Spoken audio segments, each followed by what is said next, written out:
भारताचे सरन्यायाधीश भूषण गवई 23 नोव्हेंबरला निवृत्त होत आहेत। गवई हे भारताचे विद्यमान 52वे सरन्यायाधीश आहेत। पण तुम्हाला माहिती आहे का, सरन्यायाधीश पद सोडल्यानंतर गवईंना कोणत्या सुविधा किंवा लाभ कायम राहणार आहेत? सध्या गवईंना या पदावर किती पगार मिळतो? निवृत्तीनंतर त्यात काय बदल होणार आहेत? सुरक्षा, राहण्याचं ठिकाण यात नेमके काय बदल होणार किंवा किती काळ या सुविधा कायम राहणार?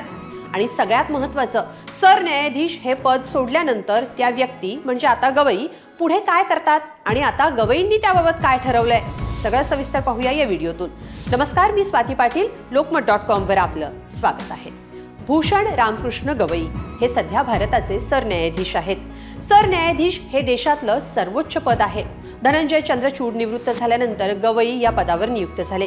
14 मे 2025 ते 23 नोव्हेंबर 2025 या दरम्यान गवई सरन्यायाधीश पदावर कार्यरत आहेत। आता ते निवृत्त होत आहेत। पण मग या काळात गवई यांना किती पगार मिळत होता? निवृत्तीनंतर त्यात काय बदल होणार आहे? पाहूया। खरं तर CJI म्हणजे चीफ जस्टिस ऑफ इंडिया अर्थात सरन्यायाधीश या पदाला पंतप्रधानांपेक्षाही जास्त पगार असतो।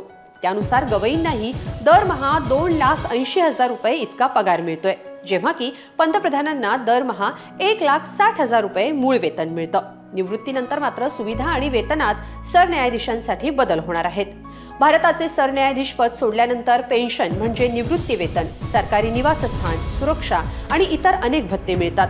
एका विशिष्ट कालावधीसाठी काम केल्यानंतर निवृत्तीनंतर नियमित पेन्शन मिळते, जी त्यांच्या पगारावर आणि सेवेच्या कालावधीवर आधारित असते। तर 6 महिन्यांसाठी भाड्यानं राहण्यासाठी सरकारी बंगला मिळतो।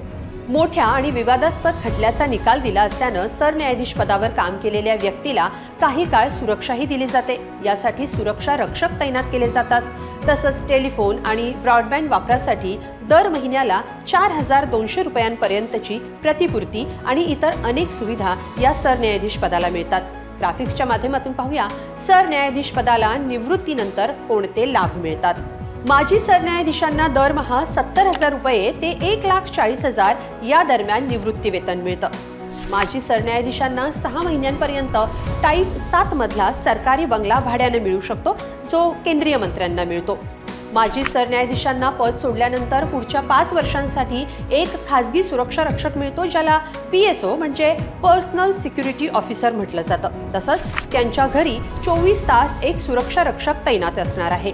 माजी सरन्यायाधीशांना निवासी telephone, mobile phone, broadband, mobile data किंवा डेटा कार्डसाठी दरमहा 4,200 रुपयांपर्यंतची प्रतिपूर्ती मिळते आणि त्यांना कर भरण्याचा हक्क असतो।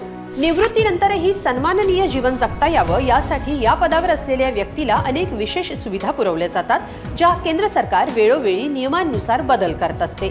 माजी सरन्यायाधीशांना निवृत्तीच्या वेळी ग्रॅच्युइटीची रक्कम मिळते, जी मूळ वेतनाच्या काही पट अधिक असते।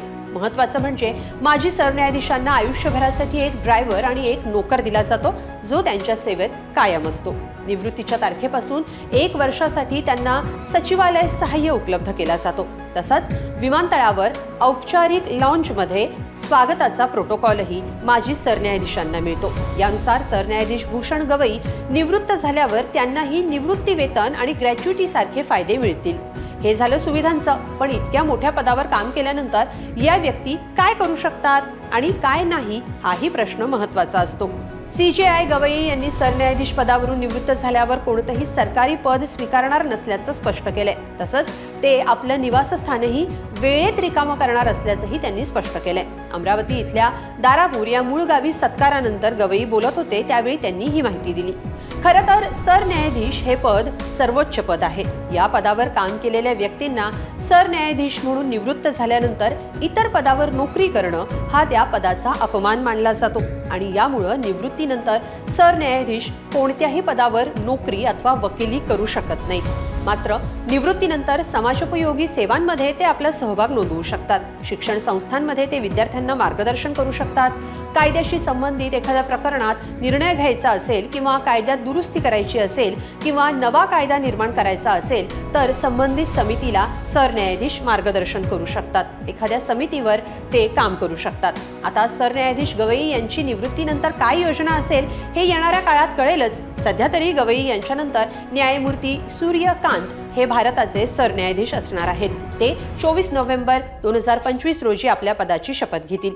ही सगळी माहिती तुम्हाला कशी वाटली कमेंटमध्ये नक्की लिहा आणि लोकमत.com ला सबस्क्राईब करा. धन्यवाद.